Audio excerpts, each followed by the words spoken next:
prontinho, dentro de uma distância aí bem considerável. Eu penso que quem fez um tripé nunca imaginou que ia usar para pôr uma máscara, né? Porta-máscara. 1 Pedro, você já pode ir abrindo aí, você que trouxe a sua Bíblia. É lá que nós estamos estudando.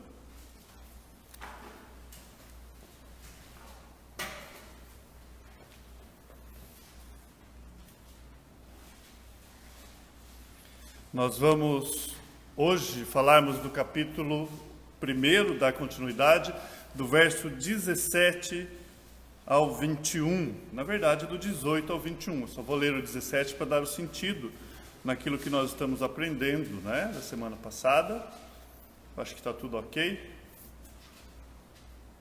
1 Pedro, eu vou falar bastantes versículos, então talvez, possivelmente, você não conseguirá acompanhar. Depois vai ter aí a gravação, né? Você pode, se quiser, acompanhar versículo por versículo, mas essa é a ideia. Fortalecer aquilo que nós estamos aprendendo, amparar e estruturar totalmente na palavra, para que nós não possamos pegar um versículo fora de contexto e fazer um pretexto disso. Eu vou estar lendo o verso 17 até o 21, e nós vamos estar orando, pedindo ao nosso Deus aí sabedoria. Seja bem-vindo, você que está me assistindo ao vivo aí, e que você possa aí fazer parte desse culto online, né? Nós sabemos que não substitui presencialmente, e falávamos agora há pouco sobre isso. A nossa oração é para que volte muito em breve a igreja tal qual como Deus a instituiu. 1 Pedro, capítulo 1, o verso 17 ao 21. Ora, se invocais como Pai aquele que sem acepção de pessoas julga segundo as obras de cada um, portai-vos com temor durante o tempo da vossa peregrinação, sabendo que não foi mediante coisas corruptíveis como prata, ouro, que foste resgatados do vosso fútil procedimento que vossos pais vos legaram, mas pelo precioso sangue, como de cordeiro sem defeito e sem mácula, o sangue de Cristo, conhecido com efeito antes da fundação do mundo, porém manifestado no fim dos tempos por amor de vós, que por meio dele tendes fé em Deus, o qual ressuscitou dentre os mortos e lhe deu glória, de sorte que a vossa fé e esperança estejam em Deus. Vamos pedir a Deus ajuda para que possamos meditar nessa palavra. Pai, novamente, obrigado. Obrigado por esse tempo, por esse momento, por essa manhã. Ó Deus, continuamos suplicando a Ti, que o Senhor possa nos ajudar, ó Pai, em tempos tão confusos. Nos ajude nesse tempo de transição, que nós possamos nos mantermos fiéis. Ó Deus, sua palavra diz que nos últimos dias o amor de muitos se esfriaria. Que essa não seja a realidade dos nossos corações. Ó Pai, não deixe o amor dessa pequena igreja esfriar, mas acenda, ó Pai, o desejo de estarmos reunidos em torno do seu santo nome, da sua santa palavra, junto com o seu povo. Ó Deus, fazendo parte desse corpo que é a sua noiva, a qual o Senhor é o cabeça. Nos ajude nesse pequeno momento, nessa meditação que vamos ter agora. Ó Pai, fale conosco através da sua palavra. Eu te peço em nome de seu Filho Jesus. Amém e amém.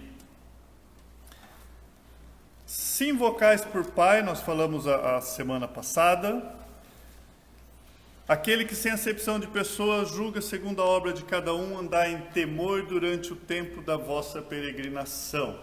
Embora nós sabemos que essa carta foi escrita àqueles que realmente, literalmente, estavam peregrinando, nós podemos aplicar nas nossas vidas exatamente isso que o apóstolo está falando, e que falamos a semana passada, essa questão da reverência.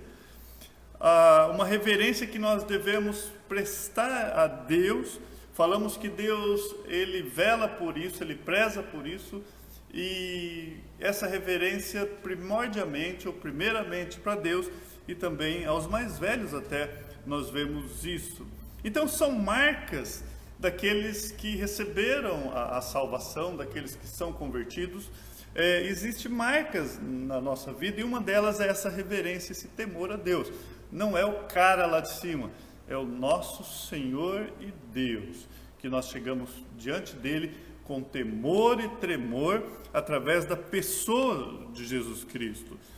E Pedro faz questão de lembrar que ele é juiz, que ele vai julgar segundo a obra de cada um. Então eu imagino, eu vinha no carro vindo para cá pensando sobre esse dia, de pessoas que tiveram oportunidade uma vez, 2 vezes, 3 vezes, quantas vezes ouviu o Evangelho e vai chegar diante de Deus ali e não vai estar com vestes próprias. Esse é o quadro que a Bíblia dá, que para nós estarmos diante de Deus, você tem que ter uma veste de justiça, você tem que ser purificado pelo sangue do Cordeiro. E você imagina que você chega e você não tem veste, você não poderá estar diante de Deus. É um quadro terrível de se imaginar. Sempre vem à mente meu pai coração duro. Meu pai ouviu o Evangelho em ordem alfabética, numérica, invertida. Ele ouviu de pastores, filhos, irmãos. A vida inteira que eu conheci meu pai, ele ouviu, o pessoal chegava e bombardeava ele. Seu Antônio, para onde o senhor vai? Se o senhor morrer hoje? Não sei, ninguém voltou para falar, né? Esse era o jargão dele, né? Mas até o último momento nós evangelizamos lá no Hospital do Câncer. A minha irmã pegou na mão dele e ele morria de sede, né? Dava muita sede. E a minha irmã evangelizando e falando: pai, a água que o senhor precisa, só Jesus Cristo pode dar, né? E nós não sabemos, lá no céu, a minha oração para que eu encontre meu pai. Mas eu tenho dentro da minha família alguém que rejeitou o Evangelho. Alguém que falava para mim: olha, eu preferia você quando a gente bebia cerveja e caipirinha juntos. Então, nós vamos comparecer e como indivíduos. Às vezes você acha que você vai chegar lá diante da igreja, de Deus, com a sua igreja, e todos lá. E você vai apontar para o irmão lá, falar: não, Deus, foi o irmão, foi fulano, foi o pastor que está lá. Cada um é como indivíduo. Deus vai falar: eu sei, eu vou passar por ele também. Mas você vai prestar conta de você.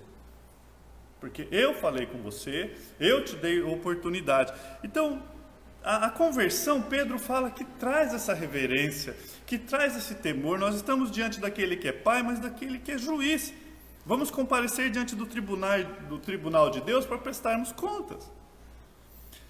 Mas aí, Pedro ele vai falar: olha, essa vida que vocês têm agora, que não é mais uma vida vã. O verso 18 ele fala assim: sabendo que não foi mediante coisas corruptíveis como prata ou ouro que fostes resgatados do vosso fútil procedimento que vossos pais vos legaram. Nós fomos resgatados, ponto. Nós fomos resgatados pelo poder de Deus. A salvação é obra de Deus. Quando falamos em redenção, é um ato,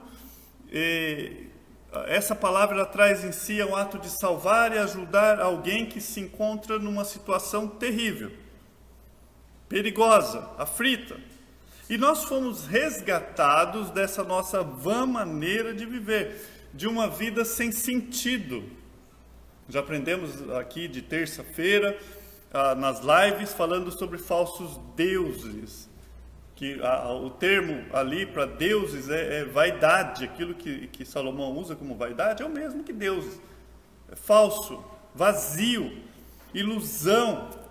Então o apóstolo Pedro vem e fala: olha, a vida de vocês a parte de Deus é uma ilusão, é vã. E ele fala, e agora vamos ver um contraste aí, no quê? Ao mesmo tempo que ele fala: andai em temor durante o tempo da vossa peregrinação, você pode pôr isso em contraste com vã maneira de viver, que por tradição você recebeu dos vossos pais. Então Então Pedro ele começa a fazer esse contraste.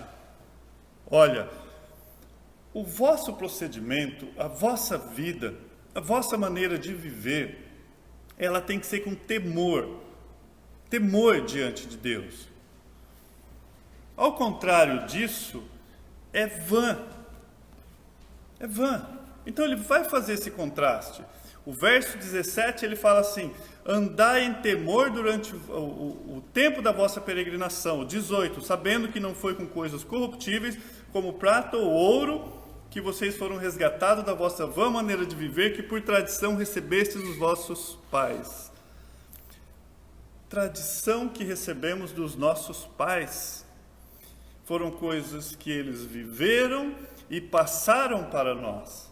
Com certeza que Pedro, ele tinha um foco no judaísmo daquelas pessoas que eram fortes. Então ele estava fazendo essa comparação. Não é essa tradição de vocês, que vocês receberam dos seus pais. E coisas que perpetua de geração em geração, se não é o poder de Deus vir e mudar isso. E isso é forte, porque você já nasceu com aquilo. Já foi soprado no seu ouvido quando você era criança. Então essas coisas se tornam fortes na nossa vida, que é a religião.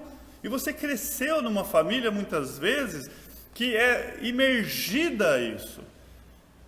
E você recebeu aquilo de tradição dos seus pais. E chega alguém chamado Jesus Cristo, e chega o Evangelho e fala: isso é vã, isso é vazio, isso não funciona. É a afronta do Evangelho. O Evangelho, ele é uma afronta. O Evangelho chega e diz: não há salvação em nenhum outro, a não ser em Jesus Cristo. Nenhum outro nome tem salvação, nenhum outro Deus tem poder senão o nosso Deus. É um único, não existe. Ele joga todos como refúgio, como lixo. É uma afronta, por isso que é um escândalo, a palavra de Deus diz. É um escândalo. E nós recebemos por tradição, e entenda-me, olha que interessante, isso pode acontecer dentro da igreja. Você vem, casa na igreja, não é isso? O pastor faz seu casamento, daqui a um tempo o pastor está apresentando a criança aqui para a igreja, a criança frequenta a escola dominical e ela está correndo pelos corredores da igreja, logo ela participa do grupo de adolescentes, dos jovens, logo essa criança é batizada nessa igreja, logo ela é casada como você casou nessa igreja, e logo ela faz o funeral dos seus pais nessa igreja, e logo o funeral dela é feito nessa igreja, e ela caminhando para o inferno. Na barriga da mãe ela estava dentro da igreja. E às vezes o velório foi feito até dentro da igreja. E essa pessoa pode ter ido para o inferno. Porque o fato de igreja física, prédio, de você comparecer, não quer dizer salvação. Se nessa linha da vida dessa pessoa, que nasceu e morreu dentro de uma igreja, não tiver um cruzamento de cima a baixo, como o véu rasgou, fazendo o símbolo da cruz na sua vida, nessa linha reta que te leva para uma vida eterna sem Deus, se não tiver esse risco, que é a cruz de Jesus, você continua na sua vã maneira de viver, e você continua como religioso. Então, o Evangelho, ele vem e faz isso. Ele vem e fala: olha, não adianta o seu ritualismo, e às vezes a criança, ela cresce ali, treinada no ambiente cristão, e ela se comporta como um cristão, mas ela não tem temor a Deus. É necessário passar pela cruz. É necessário passar pela cruz. Então a tradição é extremamente perigosa. Extremamente. Há um perigo. Em Mateus 15, se você quiser lá, eu vou estar lendo. Jesus Cristo, Mateus 15. Logo no começo, nós vamos ler para dar sentido. Olha o que a palavra de Deus diz. Então vieram de Jerusalém a Jesus alguns fariseus e escribas e perguntaram: por que transgredistes os teus discípulos a tradição dos anciãos? Olha aqui a preocupação deles, as tradições. Pois não lavam as mãos quando comem. Ele, porém, lhes respondeu: por que transgredis vós o mandamento de Deus por causa da vossa tradição? Porque Deus ordenou: honra teu pai e tua mãe, quem maldizer quem maldizer a seu pai e sua mãe, ou sua mãe, seja punido de morte. Mas vós dizeis, se alguém disser o seu pai ou a sua mãe é oferta ao Senhor, aquilo que poderia aproveitar de mim, esse jamais honrará seu pai ou sua mãe. E assim, olha o que Jesus está dizendo aqui, invalidastes a palavra de Deus por causa do quê? Da vossa tradição. Hipócritas, bem profetizou Isaías a vosso respeito, dizendo, este povo honra-me com os lábios, mas seu coração está longe de mim, e em vão me adoram, ensinando doutrinas que são preceitos de homens. O verso 5, eu vou ler uma outra versão para vocês entenderem, ele diz assim, mas vocês ensinam que se alguém tem alguma coisa que poderia ajudar os seus pais, em sinal de respeito, mas diz, eu dediquei isto a Deus, então não precisa ajudar seus pais. Assim vocês desprezam a mensagem de Deus para seguir os seus próprios ensinamentos. Eles achavam lá uma forma de burlar a lei, falando, não, eu não tenho responsabilidade para com os meus pais, né? A gente já aprendeu sobre isso. Mas eles estavam arrumando um jeito de que a tradição deles substituísse a palavra de Deus. Algo passado de pai para filho, eles receberam isso, e não é nenhuma brecha da lei, mas é uma lei criada por eles mesmos. Eles encontram isso, e agora Jesus Cristo, se não é a misericórdia de Deus, e mandar o Filho, e ele intervir nisso, eles continuam com a sua tradição, e continuam. Aí mesmo em Mateus, olha o que ele diz no 19:7. E ele já tinha dito que essas pessoas, elas só honram ele com os seus lábios. Aqui no 19:7, os fariseus perguntaram, nesse caso, por que é que Moisés permitiu o homem mandar a sua esposa embora se der a ela um documento de divórcio? Estavam perguntando para Jesus a licitude do divórcio, se era permitido o divórcio. Olha o verso 8, Jesus respondeu, Moisés deu essa permissão por causa da dureza do coração de vocês, mas no princípio da criação não era assim. Olha o que Jesus está falando. Vocês mudaram. Moisés precisou fazer isso por causa da dureza do coração, nós já estudamos isso, que é uma proteção para a mulher da época, Moisés precisou disso. Porque ela era a que mais sofria com isso. Mas onde que eu quero chegar aqui é que Jesus fala, nem sempre foi assim. Jesus faz com que nós voltemos lá para Gênesis, e ele vai dar continuidade, né? Então, espera aí. Quando nós somos tirados da nossa vã maneira de viver, e você vê que tem coisas que são tradições apenas, Pedro, ele vem e vai ensinar aos nossos corações essa manhã que você vai ter poder para dizer, olha, não foi isso que Deus planejou para nós. Não foi isso que Deus planejou para a minha vida, nem para as nossas vidas. Isso é mera tradição. E, amados, isso é tão terrível que tem igrejas que elas, há divisões e facções dentro dela por coisas que não são nem bíblicas. São meramente tradições. Agora, se nós sabemos isso, se nós sabemos o que é essa liberdade, Pedro ele fala que teve um preço, que nós devemos valorizar essa liberdade. Um pai poderia chegar, um pai cristão, e falar para o seu filho assim, filho, se você soubesse o preço dessa liberdade, o preço de nós podermos viver uma vida com sentido, porque a nossa vida era sem sentido, a nossa vida era vazia, era vã. Então, se os seus olhos foram abertos, você pode agradecer a Deus por isso. A sua vida não é mais vã. Teve um preço para que isso acontecesse. O verso 18 de 1 Pedro, sabendo que não foi com coisas corruptíveis, como prata e ouro, que fostes resgatados da vossa vã maneira de viver, que vocês receberam por tradição dos vossos pais. Então Pedro vai falar, olha, teve preço isso, e não é com coisas desse mundo. Tradição herdada dos nossos pais.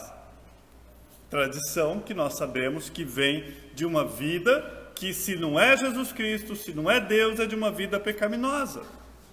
E eu vou estar lendo alguns versículos para nos ajudarmos a isso. Romanos 6,6 diz assim: pois sabemos que o nosso velho homem foi crucificado com ele, para que o corpo do pecado seja destruído, e não mais sejais escravos do pecado.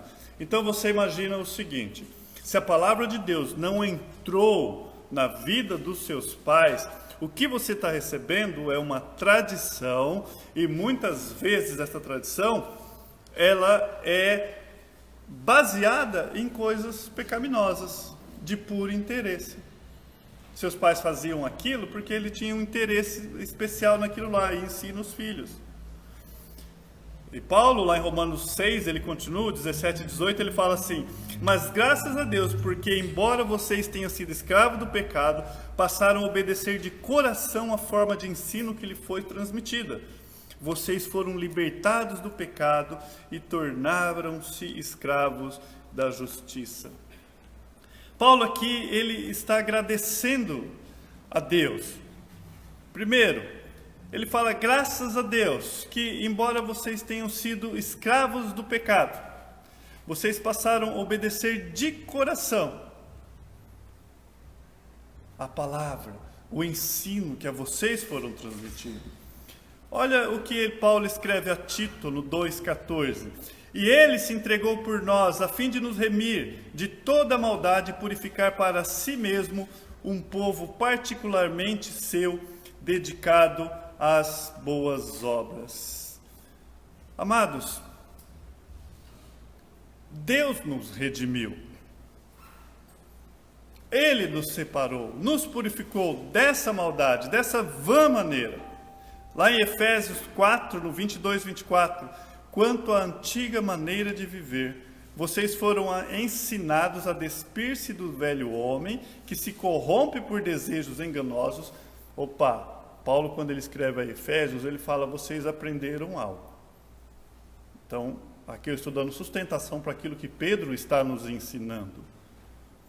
Quanto à antiga maneira de viver, que é essa vã maneira de viver que o apóstolo Pedro falou. Vocês foram ensinados a despir-se do velho homem. Então, o que é isso? A velha natureza, a palavra de Deus ensina que você deve deixar aquilo, você deve abandonar. Pessoas que passam anos na igreja e ela, no mínimo, nem luta por algo que é pecaminoso na vida dela, questiona isso.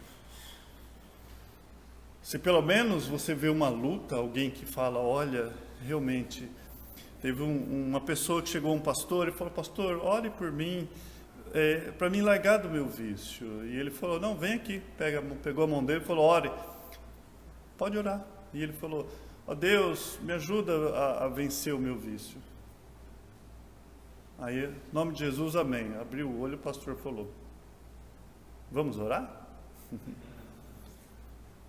Aí: Senhor, o Senhor sabe que eu tenho meu vício, me ajuda a sair da bebida, por favor, em nome de Jesus, amém. Abriu o olho, o pastor falou: vamos orar? E foi isso, várias vezes, até que ele bateu no peito e falou: Senhor, ainda ontem eu fui atraído pela bebida, ainda ontem eu cheguei em casa, ainda ontem eu agredi a minha esposa, agredi os meus filhos. O Senhor abriu os meus olhos para ver a desgraça que isso está cometendo a minha família, Senhor Deus, e eu lhe suplico, eu lhe imploro, crendo no poder do nome do seu Filho, me liberta disso que me escraviza, Senhor. O pastor falou: agora nós oramos. Não é um ritual para você chegar ali e falar: eu pediu nada. Você quis um passe para você continuar bebendo no outro dia. É uma luta, Então Paulo fala: vocês foram, lá em Efésios, quando ele escreve essa carta, ele fala: vocês foram ensinados a despir-se do velho homem, que se corrompe por desejos enganosos. a serem renovados o modo de pensar, a renovar-se, a revestir-se do novo homem, criado para semelhante a Deus, ser semelhante a Deus. Em justiça, santidade, proveniente em verdade. É o que Pedro falou. Nós devemos ser santo como ele é santo. Para navio que não tem destino, qualquer direção está boa. Qualquer vento está boa. Não deve ser assim conosco. A nossa rota, Paulo acabou de falar aqui, é ser semelhante a Deus em santidade, em verdade. Cada dia mais. Então a sua bússola, ela deve estar. Diz que é a história de um comandante que ele viajou meses e quando chegou no lugar errado que ele deveria chegar, e ele chorou tanto, mas a bússola dele estava desregulada. Entende? E ele perdeu meses naquela viagem. Conta-se a história. Paulo em Romanos, o capítulo 13 e 14, ele fala: pelo contrário, revistam-se do Senhor Jesus Cristo e não fiquem premeditando como satisfazer as vontades ou os desejos da carne. Em Gálatas 5:24 ele fala: os que pertencem a Cristo Jesus crucificaram a carne com as suas paixões e os seus desejos. Então essa é a nossa vã maneira de viver, em que a palavra de Deus vem e fala: olha, agora você tem poder sobre isso. Os que pertencem a Cristo crucificou a carne com seus desejos e paixões. Paulo falou: olha, vocês não devem ficar premeditando como é que eu vou satisfazer a carne. Nós devemos premeditar como é que eu vou satisfazer o Espírito. Em Tito 3, o verso 3, ele fala assim: houve um tempo em que nós também éramos insensatos e desobedientes, vivíamos enganados, escravizados por toda espécie de paixões e prazeres, vivíamos na maldade, na inveja, sendo detestáveis e odiando uns aos outros. Opa, esse éramos nós. Essa é a vã maneira de viver que o apóstolo Pedro falou. E aqui, quando Paulo escreve para Tito, ele fala tudo isso, mas ele continua: mas quando se manifestaram a bondade e o amor pelos homens da parte de Deus, Deus amou-nos, né? Nosso Salvador, não por causa de atos de justiça por nós praticados, mas devidos à sua misericórdia, ele nos salvou pelo lavar regenerado e renovador do Espírito Santo, que ele derramou sobre nós generosamente por meio de Jesus Cristo, nosso Salvador. Versículos como esse deveriam levar-nos a dizer: oh glória! O sangue de Jesus Cristo derramado sobre nós, o Espírito Santo, a justiça de Deus, tudo isso, a sua misericórdia, o seu amor, tirou-nos da nossa vã maneira de viver, que o apóstolo falou que nós éramos insensatos, vivíamos na maldade, na inveja, vivíamos passado. Quantas igrejas são destruídas por coisas desse tipo? Inveja, maldade.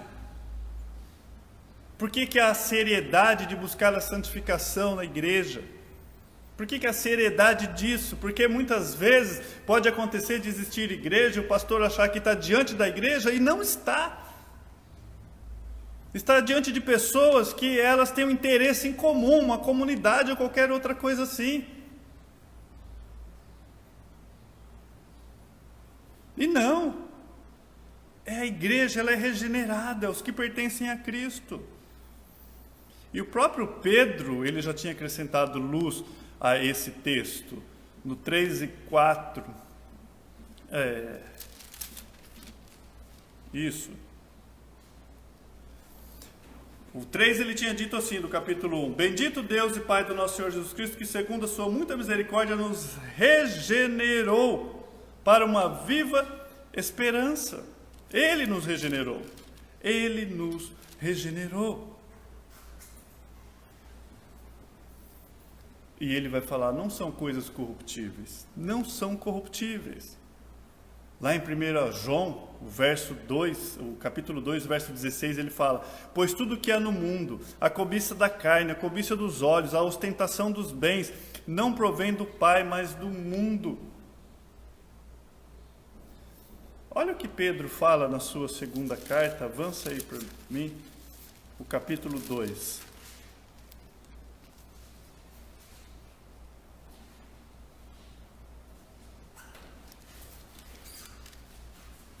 capítulo 1. Olha o que ele diz o verso 3 do capítulo 1. Visto como seu divino poder nos tem sido doadas todas as coisas que conduzem à vida, à piedade, pelo conhecimento completo daquele que nos chamou à sua própria glória e virtude. Liga as coisas aí. Divino poder, poder de Deus, nos deu o quê? Todas as coisas. Então, tudo que nós precisamos para uma vida piedosa, Pedro vai dizer aqui. Olha o verso 4 que ele diz. Por intermédio destas, ele nos deu as suas grandiosas e preciosas promessas, para que por elas você se tornasse, olha lá, participante da natureza divina e fugisse da corrupção que há no mundo, causada pela cobiça. Pois tudo que há no mundo é a cobiça da carne, como João vai falar lá na sua carta. Então espera aí, o divino poder de Deus nos capacitou, nos deu tudo o que nós precisamos para fazer parte dessa natureza divina. Nós chamamos isso dos atos do Espírito Santo na nossa vida. Nos capacitou. Então, por isso que Pedro ele vai falando, olha, não foi com coisas corruptíveis como prata ou ouro. Deus nos redimiu, isso tem um preço. Essa mudança de vida, essa transformação, teve um preço. O que existe de mais valioso no mundo hoje? Se você procurar no Google lá um diamante vermelho, 1 quilo dessa pedra custa 15 bilhões de reais. Isso não é nada comparado à salvação. Nada. Porque a palavra de Deus fala que uma alma vale mais do que o tesouro do mundo inteiro.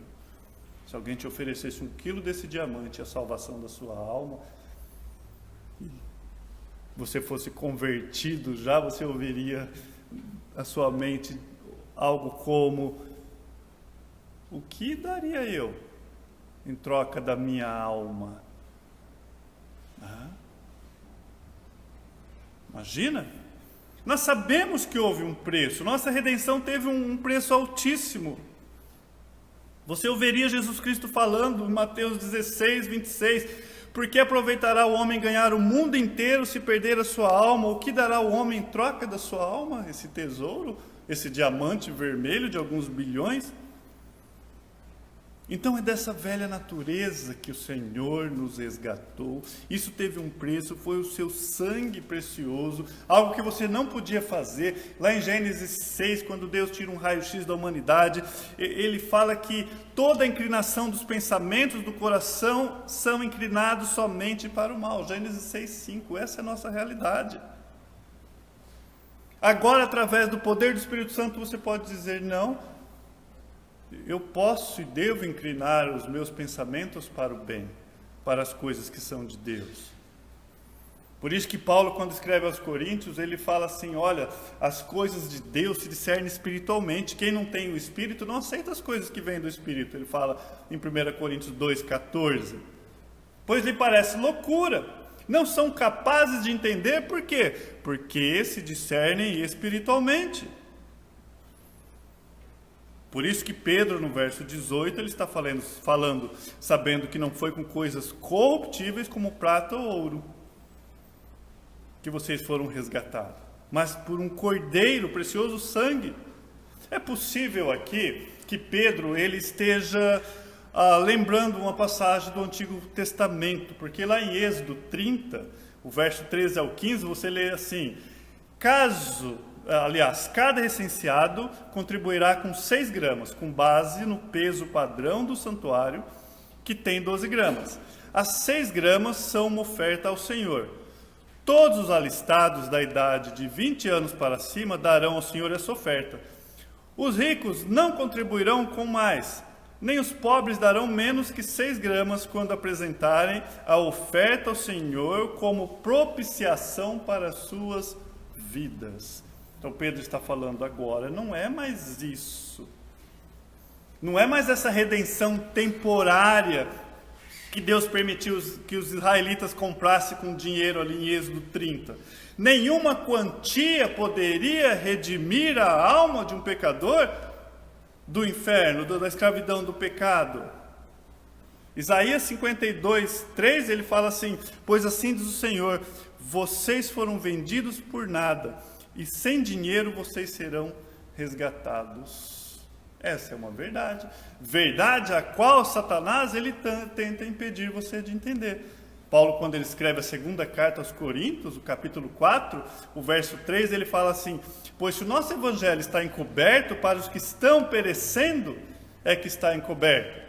O Deus dessa era, quem? Satanás, cegou o entendimento dos descrentes para que não vejam a luz do evangelho da glória de Cristo, que é a imagem de Deus. Satanás não quer que nós entendamos isso, a preciosidade disso.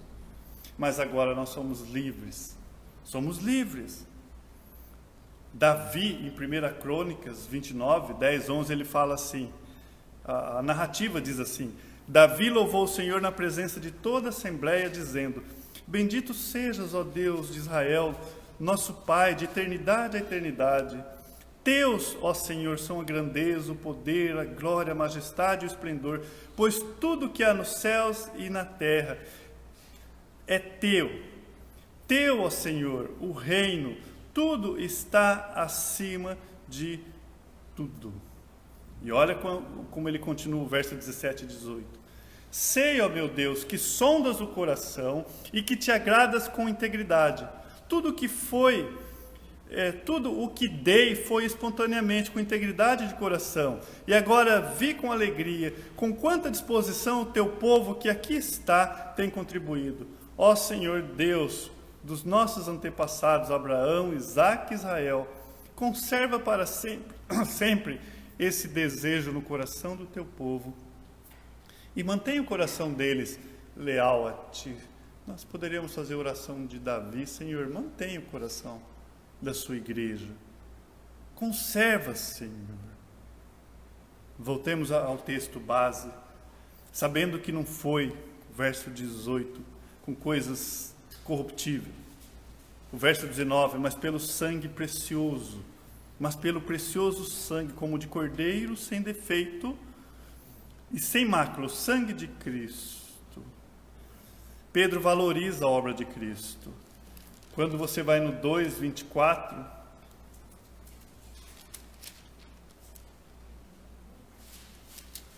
olha o que ele diz aí. Ele mesmo, 1 Pedro 2:24, carregando ele mesmo em seu corpo sobre o madeiro os nossos pecados, para que nós, mortos para o pecado, vivamos para a justiça. Por suas chagas foram sarados, ou por a sua ferida foram sarados. Foi uma obra divina. Paulo vai falar isso lá aos Coríntios, capítulo 15, que Deus se tornou pecado por nós, para que nós se tornássemos justiça de Deus. É valiosíssimo demais essa salvação. Cristo nos redimiu da maldição da lei, Gálatas 3:13, se colocando no nosso lugar. Paulo fala lá aos Gálatas: olha, ele foi considerado maldito no nosso lugar. Não foi uma solução de última hora. Pedro fala isso no verso 20. Olha o que ele vai falar no verso 20. Conhecido com efeito antes da fundação do mundo, porém manifestado nos últimos tempos por amor de vós. O 21. Que por meio dele tendes fé em Deus, o qual ressuscitou dentre os mortos e lhe deu glória, de sorte que a vossa fé e esperança estejam em Deus. Amados, isso é precioso, o apóstolo Pedro fala, é algo que custou a vida do nosso Senhor Jesus Cristo. Ele foi colocado no madeiro em nosso lugar. Quando chega em Atos dos Apóstolos, lá no capítulo 2, o verso 23, né? Pedro, ele está pregando, ele fala: este homem lhe foi entregue por propósito determinado e pré-conhecimento de Deus. E vocês, com a ajuda de homens perversos, o mataram pregando-o na cruz. No 27, 28 do capítulo 4 de Atos, de fato, Herodes e Pôncio Pilatos reuniram-se com os gentios e com os povos de Israel nesta cidade, para conspirar contra o seu santo servo, a quem ungiste. Fizeram o que o teu poder e a tua vontade havia decidido, de antemão o conhecesse. Fazendo aqui uma base para isso que Pedro está falando. No verso 20, conhecido antes da fundação do mundo.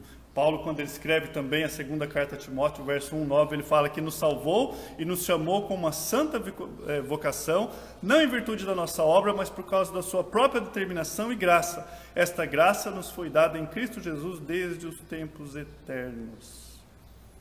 Apocalipse 13:8 diz assim, ele termina dizendo que aqueles, vamos ler o texto por completo, 13:8, todos os habitantes da terra adorarão a besta, a saber, todos aqueles que não tiveram seu nome escritos no livro do Cordeiro, que foi morto desde a criação do mundo. Então não foi o leite derramado, é algo grandioso demais, é algo precioso. Paulo, quando ele escreve aos Gálatas, no capítulo 4, ele fala que chegando à plenitude dos tempos, é o tempo exato. Mas, que Pedro quer que a gente saiba? Que é algo que aconteceu antes que você sonhasse, mas ele fala no verso 20 aí, conhecido antes da criação do mundo, revelado neste último tempo em favor de quem? De mim e de você. Um ato de amor de Deus, um ato do amor de Deus. O 21, por meio dele, vocês creem em Deus, que ressuscitou dentre os mortos e o glorificou, de modo que a fé e a esperança de vocês estejam em Deus. Primeiro ponto, por amor de vós, o verso 20. Por amor de vós. Foi um ato redentivo, foi um ato do amor de Deus. Segundo, que por meio dele tendes fé em Deus. Dele quem? Jesus Cristo. Por meio de quem? Jesus Cristo. A sua obra. Nós não poderíamos ter essa ligação com Deus se não fosse o ato de Jesus Cristo lá na cruz. O qual ressuscitou dentre os mortos e lhe deu glória. O qual ressuscitou, não, o qual Deus fez isso, o qual o ressuscitou dentre os mortos e deu glória. Nós sabemos que Deus o exaltou sobre todo o nome. De sorte que a vossa fé e esperança esteja em Deus. Com esse pano de fundo, eu quero terminar. Vamos ler do capítulo 13 até o 21, agora, baseado em tudo aquilo que a gente aprendeu, para terminarmos. Do verso 13, aliás. Do verso 13 ao 21. Nós já estudamos sobre isso. Por isso, cingindo o vosso entendimento, sede sóbrios e esperai inteiramente na graça que vos está sendo trazida na revelação de Jesus Cristo. Jesus Cristo, Evangelho, graça de Deus sobre nossa vida. Como filhos da obediência, não vos amoldeis a paixões que tinha anteriormente na vossa ignorância. Ele vai continuar falando isso. Vã maneira de viver. Em vez de fazer isso, nós devemos despir e revestir. Verso 15. Pelo contrário, segundo é santo aquele que vos chamou, tornai-vos santos também vós mesmos, em todo o vosso procedimento. Em que parte do nosso procedimento? Não é o domingo, dia de vestir a roupa de ir na igreja. Não é o domingo, às vezes, hoje, literalmente, é a época de pôr as nossas máscaras e fingirmos um tipo de santidade. Não é quando encontra o pastor, não é quando encontra um irmão. Eu lembro uma vez que eu estava entrando no Cristiano de Carvalho e eu ia passando a rotatória e o pare era obrigatoriamente de quem vinha de lá. E vinha vindo um motoqueiro, as altas, né? Eu falei, será que ele me viu? Será que ele vai parar? Eu estava passando na rotatória. E eu dei aquela brecadinha, bem em dúvida, né? E aí ele brecou também, eu soltei, ele soltou e quase bateu, né? Ele tinha que parar. E quando ele brecou assim, ele estava de capacete, ele soltou um monte de palavrão. Eu olhei assim, era um cristão, alguém que eu conhecia da igreja. Mas aí já era. Será que aquilo refletiu? Deus permitiu ver aquilo. Ele não me reconheceu, ficou tão nervoso que ele não me reconheceu. Aí eu soltei o carro, mas eu vi, de capacete, xingou, palavrão, estava errado, estava correndo, tinha que parar. Quando nós aprendemos a palavra de Deus, eu devo olhar isso, e aquele que exorta, exorta em mansidão, olhando por si mesmo, porque quem poderia estar na moto poderia ser eu também, se eu não vigiasse. Mas é a nossa realidade. Então, quando chegamos em textos como esse, sede santo em todo tempo, em todo o vosso procedimento, em cima da moto, dirigindo o carro, trabalhando. Porque escrito está, sede santo porque eu sou santo. Ora, se invocais como Pai aquele que sem acepção de pessoas julga segundo as obras de cada um, portai-vos com temor durante o tempo da vossa peregrinação. Um chamado à santidade, um chamado a estarmos nessa vida com temor, lembrando que Deus é Pai e juiz, sabendo agora, no verso 18, que não foi mediante coisas corruptíveis, não foi prata ou ouro, qualquer coisa que você pôde aí conseguir, que vocês foram resgatados do vosso fútil procedimento que vossos pais vos legaram, um legado. É triste quando você vê isso em tribos também, né? O pastor mostrou para nós aqui um vídeo, acho que tem até hoje esse vídeo, de uma tribo em que os homens, eles se vestiam à noite e de uma figura indígena lá, e saía à noite pela tribo e dizia que era um deus, e quem visse ele seria morto, né? Era uma mentira, não era um deus no meio da tribo. Aí uma mulher viu, ela descobriu, né? Era o marido dela que vestia aquilo lá, e aí ela teve que ser morta, né? Uma tradição. E quantos outros? Né? Houve caso de crianças que passou em cima de onde foi enterrado alguns índios, também uma tribo, e não podia porque era sagrado, quem passasse lá em cima seria jogado nas águas, aquelas crianças foram jogadas. Veio de tradição, tradição e tradição. Que triste. Então, é essa tradição que Deus nos resgatou. Vê como dá muito mais sentido que vocês legaram do vosso pai? Não foi com prata ou ouro que vocês foram resgatados, mas pelo precioso sangue como de cordeiro, sem defeito, sem mácula, o sangue de Cristo.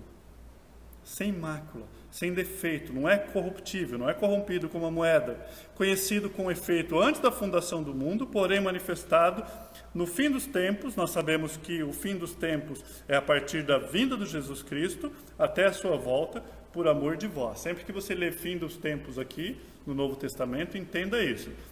O cronômetro estava lá 0, 1, 2, estava aumentando, progressivo. Jesus Cristo pegou, chegou e a partir de agora começou o contrário. Está zerando. O tempo só o Pai sabe, mas é o fim dos tempos. Ele não poderia voltar, não poderia concluir se ele não tivesse vindo. Continuaria aumentando. Quando ele chegou, zerou. Fim dos tempos. Por amor a nós. Que por efeito dele, agora nós temos fé em Deus, o qual ressuscitou dentre os mortos e lhe deu glória, de sorte que a vossa fé e esperança esteja em Deus. E nós vamos ver isso nos próximos estudos. Lá na frente, Pedro vai falar sobre esse assunto e nós vamos nos aprofundar mais sobre essa esperança. Vamos agradecer a Deus por mais esse ato da sua graça. Pai, obrigado. Obrigado pela sua santa palavra. Tantas coisas, ó Pai, que nós poderíamos ver mais na sua escritura. Ó Deus, nos ajude a viver uma vida em santidade, ó Pai. Nos ajude, ó Pai, a valorizar essa graça bendita, sabendo que não foi com prata nem ouro, mas, ó Deus, foi com o seu precioso sangue. Ó Pai, que nós possamos valorizar essa liberdade que o Senhor nos deu, essa razão, esse sentido de vida, esse norte. Nós não somos mais um navio à deriva, jogado por ventos a qualquer lado. Ó Pai, nos permita a estarmos direcionados somente a Ti, não levados por ventos de doutrina. Obrigado, Senhor, pela sua santa palavra. Obrigado pela vida de cada um que está aqui essa manhã. Te louvamos, papai, em nome do seu Filho Jesus. Amém e amém. Estamos assim terminados. A comunhão faz parte do culto. Muito em breve vai ser uma comunhão de abraço novamente. Eu espero que volte o nosso normal antigo. Amém? Estamos assim terminados. Eu já vou dar um pause ali.